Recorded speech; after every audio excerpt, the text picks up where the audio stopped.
Vipassana meditation पे ये second video है। जो पहला वीडियो था उसमें मैंने एक बात बताई कि मैं वहाँ जिस रूम में रहा था मुझे कुछ ऐसा एक्सपीरियंस हुआ, मैं अंदर तक डर गया।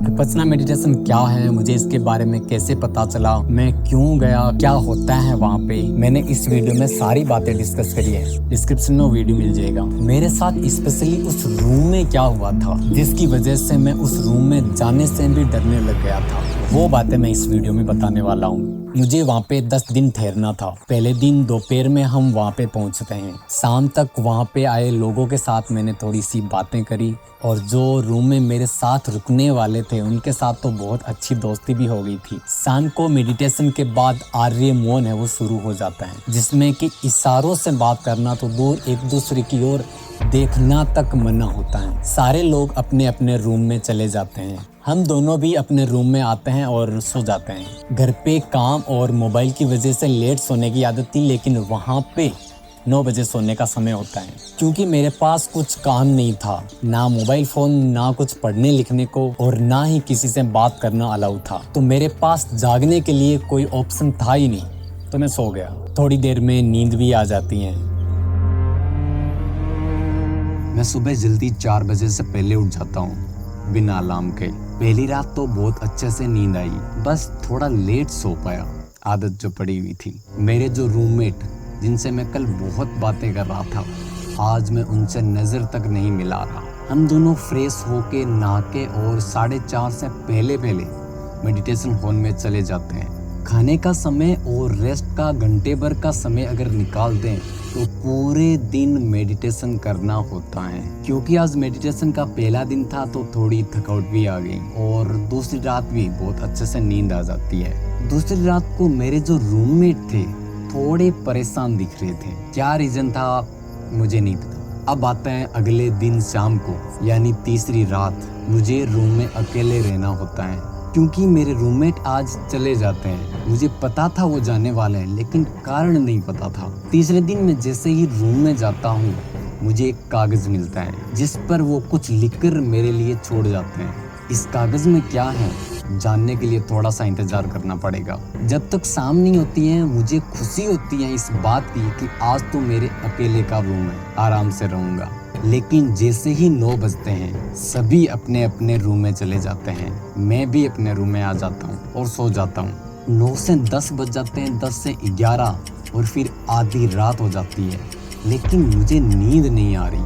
अंदर एक अजीब सी बेचैनी महसूस हो रही है। साथ ही साथ इस बात का डर भी कि अगर सुबह टाइम पे ना उठ पाया तो कहीं वंचित ना रह जाऊं मेडिटेशन से। फिर देर रात तक नींद आ जाती है, लेकिन सुबह जल्दी टाइम पे उठ जाता हूँ। समझ नहीं आ रहा, पता नहीं मुझे रात को ऐसा क्यों हो रहा था। दिन में जहाँ उस रूम में बहुत ही सुकून मिलता है, दिन में तो सोते ही नींद आ जाती है और आधे घंटे से 40 मिनट तक की सुकून भरी नींद भी ले लेता हूँ। दिन भर के मेडिटेशन के बाद वापस रात के 9 बज जाते हैं और हमेशा की तरह आज वापस रूम में आता हूँ सोने के लिए। लेकिन आज बेचैनी का लेवल थोड़ा और बढ़ जाता है। नींद नहीं आ रही और बेचैनी डर में बदलने लग जाती है। एक तो उस रूम में लगे पंखे में थोड़ी सी आवाज आ रही थी तो उस पंखे को बंद करा, फिर कूलर भी बंद कर दिया। सोचा शोर नहीं होगा तो नींद आ जाएगी, लेकिन बात बनी नहीं।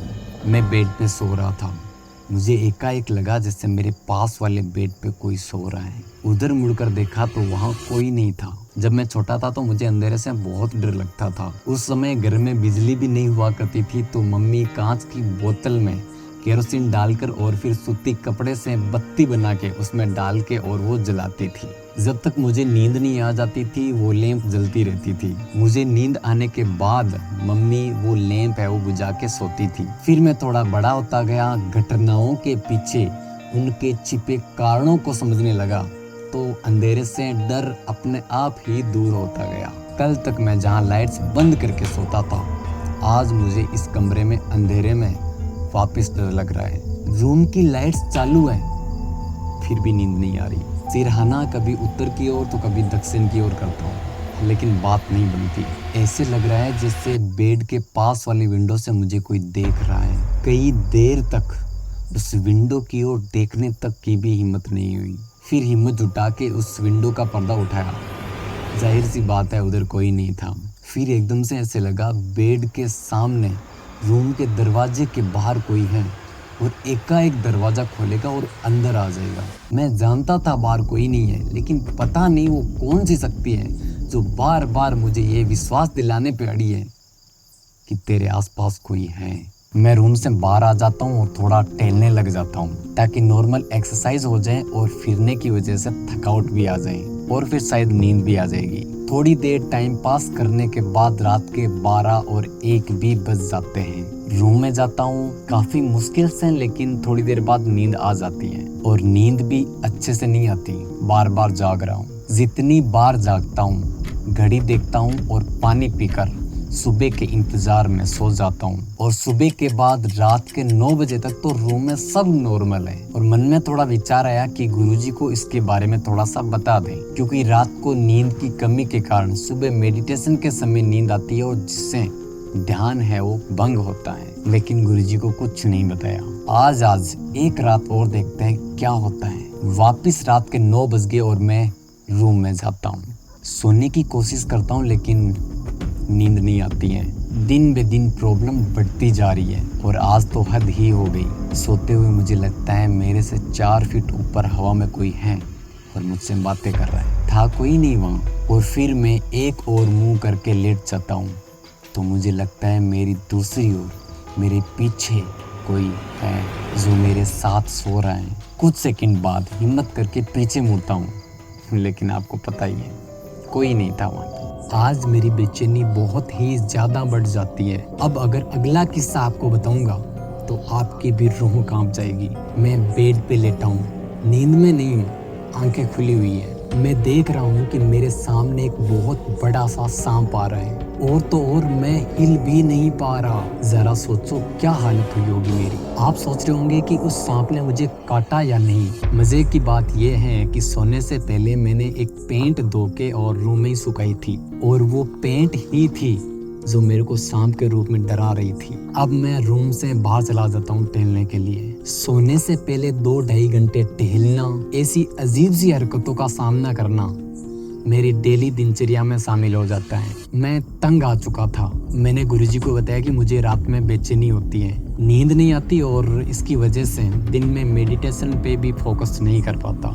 गुरुजी बोलते हैं कि आज शाम का प्रवचन ध्यान से सुनना और उसमें कुछ सॉल्यूशन बताया जाएगा। हर शाम को 8 से 9 बजे प्रवचन होता है। आज के प्रवचन में बताया जाता है कि ऐसी बेचैनी बहुत से लोगों को होती है और आपको सोते समय भी ध्यान करना चाहिए। मैंने सोचा चलो आज ये भी ट्राई कर लेंगे। मैं रूम में आया और वही बेचैनी शुरू हो जाती है, क्योंकि ध्यान साधना करते हुए आज 7-8 दिन हो चुके थे और मेरा फोकस काफी अच्छा हो गया था। मैं काफी देर तक डीप मेडिटेशन में भी जा सकता था। मैंने लेटे लेटे आंखें बंद करी और ध्यान करने लग गया।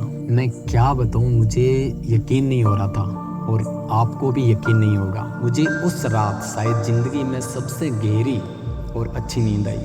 अब मैंने बची हुई अगली 2-3 रातों के लिए भी यही विधि अपनाई। अब मुझे बस एक ही चीज की जिज्ञासा थी कि मेरे साथ ऐसे एक्सपीरियंस क्यों हो रहे थे। शायद इसलिए क्योंकि मैंने वो सारी चीजें बचपन में फेस करी और कहीं ना कहीं वो अंदर ही अंदर दब गई हो और उसके ऊपर समझदारी की एक परत चढ़ गई हो, या शायद मैंने उन डरों, उन अनुभवों को कुछ अलग तरीके से समझ लिया हो। वो डर अंदर ही अंदर दबे रह गए हो और आज जब मैं ध्यान साधना करके अपने अंदर जागने की कोशिश कर रहा हूँ तो वही डर शायद मुझे वापस दिख रहे हो। परतें खुल रही हो, जैसे हम कपड़े समेट के एक के ऊपर एक रख देते हैं। पुराने कपड़े नीचे दब जाते हैं और नए कपड़ों की ऊपर परत आ जाती है और जब हम ऊपर वाले नए कपड़ों को हटाते हैं तो वही दबे पुराने कपड़े हमें वापस से दिखने लगते हैं। पता नहीं क्या हो रहा था और क्यों हो रहा था। लास्ट दिन जब हम लोग आपस में एक्सपीरियंस शेयर कर रहे थे तो कुछ दोस्तों ने बताया कि हमें कुछ ऐसी बातें याद आई जो हम बहुत सालों पहले भूल ही चुके थे, लेकिन जो भी वो एक्सपीरियंस बहुत ही यूनिक रहा। 10 दिन पूरे हो गए और अब मैं ये रूम छोड़ के वापस जाने वाला हूँ, जिस रूम को मेरे वो रूममेट 3 दिनों में ही छोड़ के चले गए थे। क्योंकि मेरा मौन चल रहा था तो मेरे लिए वो पर्ची छोड़ के गए थे। उसमें लिखा था कि मेरी वाइफ है वो प्रेग्नेंट है और उनकी तबीयत है थोड़ी ज़्यादा सीरियस है, तो मुझे जाना पड़ेगा। मुझे आप एक अच्छे दोस्त के रूप में मिले, मुझे खेद है मैं आपको अकेला छोड़ के जा रहा हूँ। 10 दिन पूरा होने के बाद मुझसे बात करना। आपका दोस्त।